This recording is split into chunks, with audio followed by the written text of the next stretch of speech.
8वीं सदी में अरब से एक नई ताकत उभरी। ये कहानी है भारत में उसकी पहली बड़ी जीत की। तो ये टकराव आखिर हुआ कैसे? इसकी वजह थी दो बिल्कुल अलग दुनियाएं जो एक दूसरे से टकराने वाली थी। पश्चिम में एक नई ताकत बहुत तेजी से फैल रही थी। ये थी एकीकृत इस्लामी खिलाफत। एक सदी से भी कम समय में सीरिया, मिस्र और ताकतवर फारसी साम्राज्य अरब सेनाओं के आगे झुक चुके थे। वहीं भारत राजनीतिक तौर पर बिखरा हुआ था। सम्राट हर्षवर्धन के बाद कोई एक केंद्रीय शक्ति नहीं थी। इन्हीं बिखरे हुए राज्यों में से एक था सिंध, और यहीं एक घटना ने आक्रमण की आग भड़का दी। श्रीलंका से आ रहे एक अरब जहाज को सिंध के पास लूट लिया गया। खलीफा के गवर्नर हज्जाज ने फौरन एक्शन की मांग की। राजा दाहिर ने मना कर दिया, कहा कि डाकू उनके काबू से बाहर हैं। इस इनकार को एक खुली चुनौती माना गया।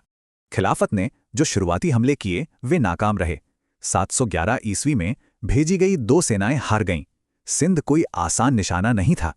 इस हार से बौखलाकर गवर्नर हज्जाज ने अपने भतीजे को भेजा, जो एक बहुत ही काबिल मगर नौजवान कमांडर था। नाम था मोहम्मद बिन कासिम। 712 ईस्वी में वो एक बड़ी सेना लेकर सिंध में दाखिल हुआ। उसने पहले देवल के बंदरगाह पर कब्जा किया और फिर राजधानी की ओर बढ़ता चला गया। असली और आखिरी लड़ाई 20 जून 712 को रावर में हुई। यहां राजा दाहिर कासिम की फौजों से भिड़े। दाहिर के हाथी को एक आग का तीर लगा, जिससे वो बिधक गया। राजा गिर गए और मारे गए और उनकी सेना बिखर गई। सिंध पर अब अरबों का राज था और पहली बार इस उपमहाद्वीप में जजिया कर लगाया गया। तो ये जजिया क्या था? ये गैर मुस्लिम लोगों पर लगने वाला एक सालाना टैक्स था, उनकी सुरक्षा के बदले में। हालांकि कुछ लोगों को इससे छूट मिली हुई थी, जैसे ब्राह्मण, महिलाएं, विकलांग और बुजुर्ग। पर उस 17 साल के जनरल का क्या हुआ जिसने ये सब किया? इतिहास में उसके अंजाम की 2 अलग-अलग कहानियां हैं। एक कहानी है बदले की, दूसरी है ठंडे दिमाग से की गई सियासत की, एक नए खलीफा की चाल। कासिम का जो भी हुआ हो, सिंध की जीत एक बड़ा मोड़ थी।